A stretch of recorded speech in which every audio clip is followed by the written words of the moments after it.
Nouvelle journée dans la Death Valley. Lan finit de faire la vaisselle. C'est bien parce que juste derrière moi là il y a les toilettes, il y a un point d'eau et tout. Pour un camp gratuit c'est vraiment très cool. On a déjà pris notre petit déj et tout. Faut qu'on passe au Visitor Center pour refaire valider notre carte vu qu'on reste une journée de plus. Il me semble qu'il faut qu'on fasse valider.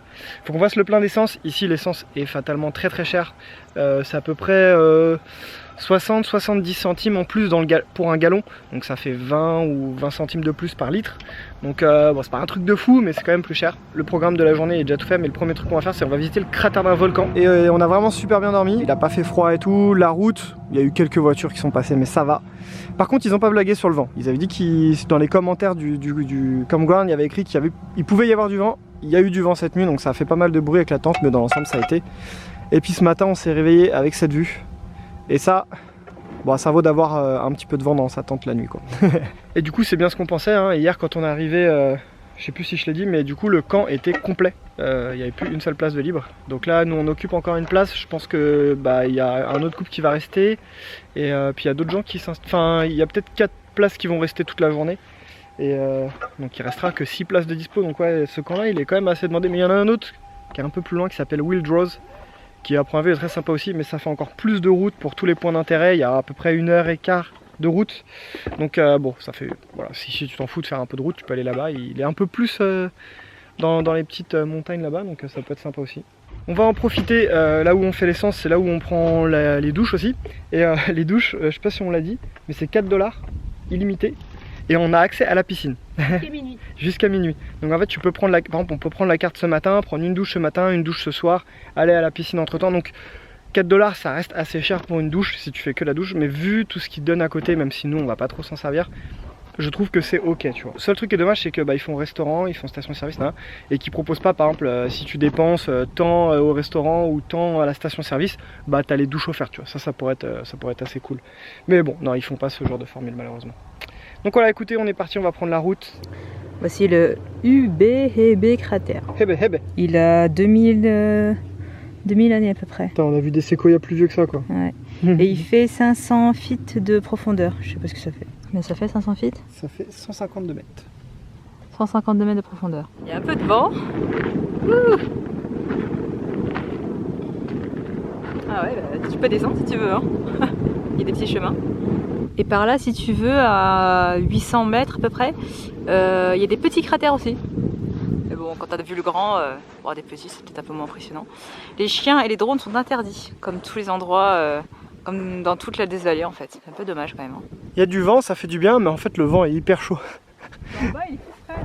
En bas, il est plus frais, mais là, plus on monte, plus le vent est chaud. Il reste encore un peu de montée quand même. Hein.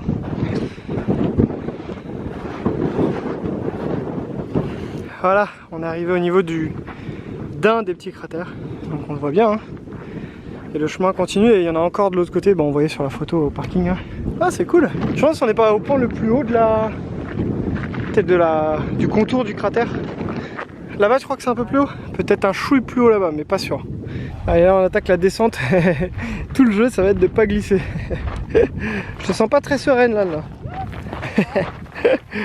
Tant que tu tombes pas dans le cratère, ça va. Alors on va quitter le Hebe volcan là, le cratère. Et en fait, il y a une route qui part sur la gauche, mais c'est une route qui n'est pas pavée et qui mène à un endroit, c'est un truc assez connu, de rochers qui laissent des traces derrière eux comme s'ils avançaient, sauf que c'est des rochers donc normalement ça n'avance pas. Franchement ça m'aurait bien plu d'aller voir, sauf que la piste est longue, genre il y a, je sais pas, il y a 20 miles ou 30 miles à faire hors piste.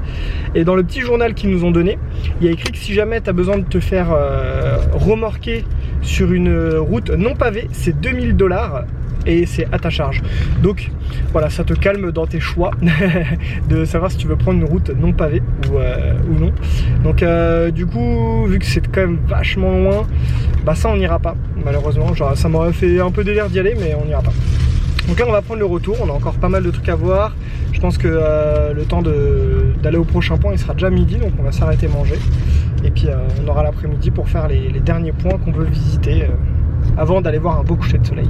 On voit un tout petit lézard là. C'est drôle parce qu'ils sont super clairs. Faut pas prendre le soleil, je suppose. Il y en a un deuxième là. Donc voilà. Il est juste là. Ah bah voilà, il est parti.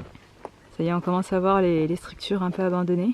Je sais pas ce que c'est exactement, mais bon, il y a des anciennes constructions qui restent. De la ferraille quoi. Je sais pas si on voit à la caméra, mais la roche elle reflète la lumière comme si il y avait des cristaux ou du métal dedans. Vite, on va creuser, on va trouver de l'or. La ruée vers l'or de l'Ouest. C'est bien si on peut trouver une belle pépite là. Ah bah on repart pour 2 ans de voyage là, pour je sais pas combien d'années de voyage. Donc la mine elle s'appelle la Keene Wonder Mine. Elle a produit $1 million en équivalent d'or. Ouais quand même, hein. Pour l'époque c'était beaucoup. Hein. Il y a une ruine de...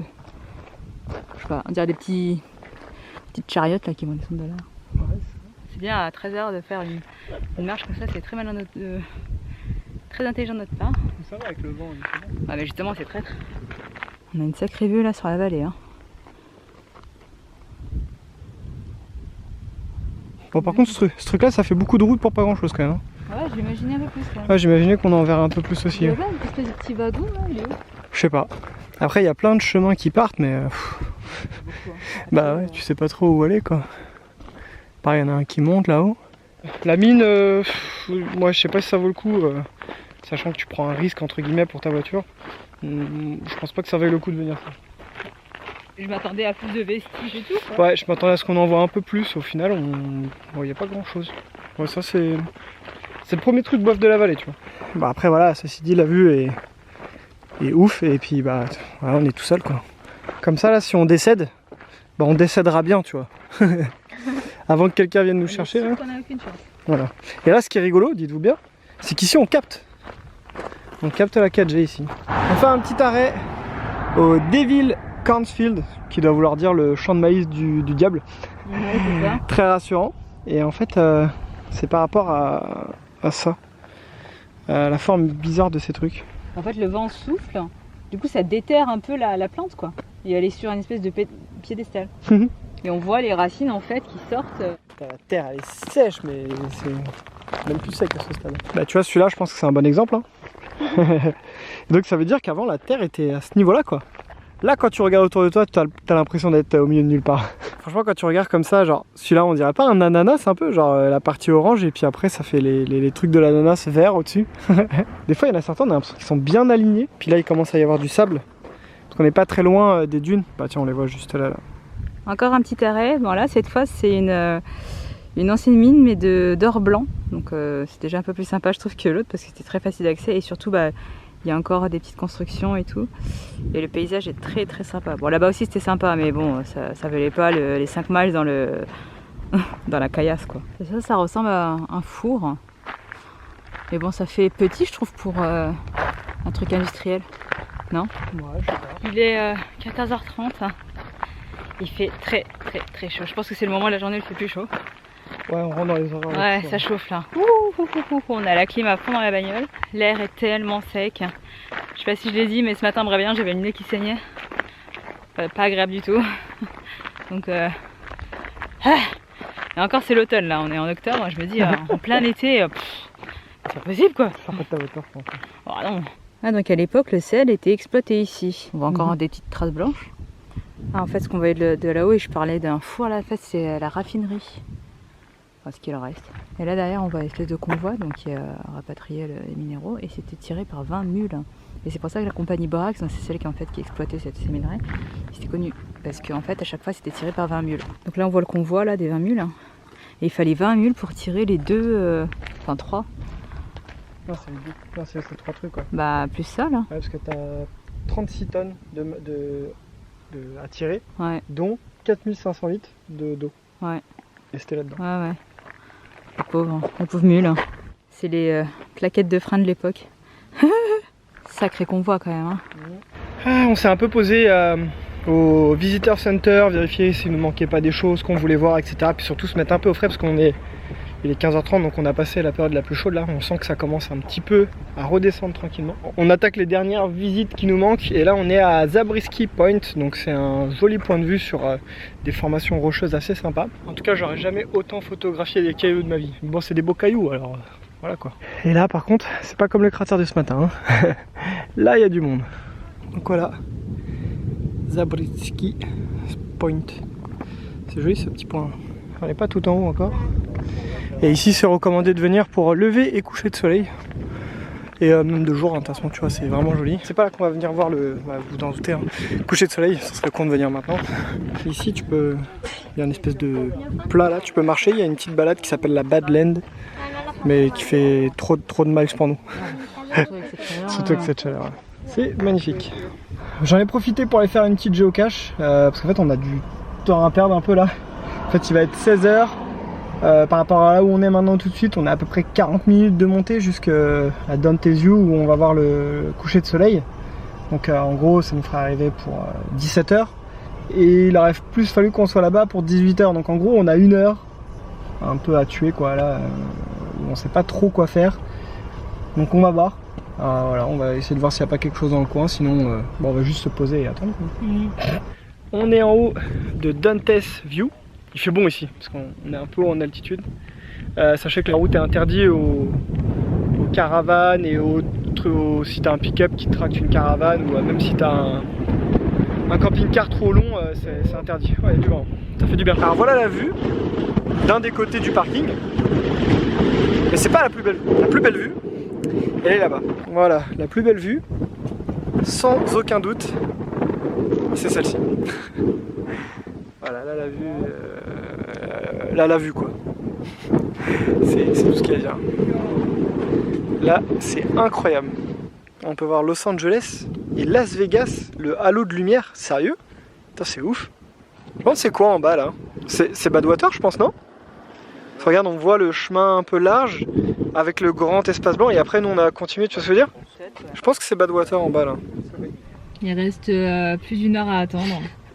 Du coup, on va pas attendre. Ça fait trop en fait. Ouais, ça fait trop et on est quand même fatigué hein, de la journée. On est levé depuis, je sais pas, 7 h du matin, un truc comme ça. Et puis la vue là, elle est déjà vraiment pas mal, donc voilà quoi, on va y aller. Ouais, du coup, on va pouvoir aller prendre la douche, tout ça, manger pas trop tard. Ouais. Tu veux manger au resto du coup ou... Bah, on va aller voir les prix. On va aller voir les prix, ouais. Parce que ça fait une semaine qu'on mange en mode camping et un petit resto, si jamais c'est pas trop cher, on va voir combien c'est. Ça peut faire plaisir. Ouais. Bon voilà, la journée se termine, on a été prendre notre douche, on a acheté quelques petits souvenirs de la Death Valley. Mine de rien, on a déjà fait 1000 miles, donc on a fait 1600 km, ça va vite. La Death Valley c'était vraiment un coup de cœur. Enfin moi j'ai adoré, en tout cas c'était top. Je sais pas pour toi. Oui. Ouais. Pour l'instant c'est ce qu'on préfère. Ouais, c'est ce qu'on a préféré. Ce soir on va se faire des petites pâtes mac and cheese extra cheese, mais en général tout ce qui est cheese, enfin même préparation c'est pas ouf. Donc on verra, peut-être qu'on aura une bonne surprise. Bon bref. Écoutez, n'hésitez pas à vous abonner et puis bah on se retrouve demain pour une nouvelle aventure. Salut!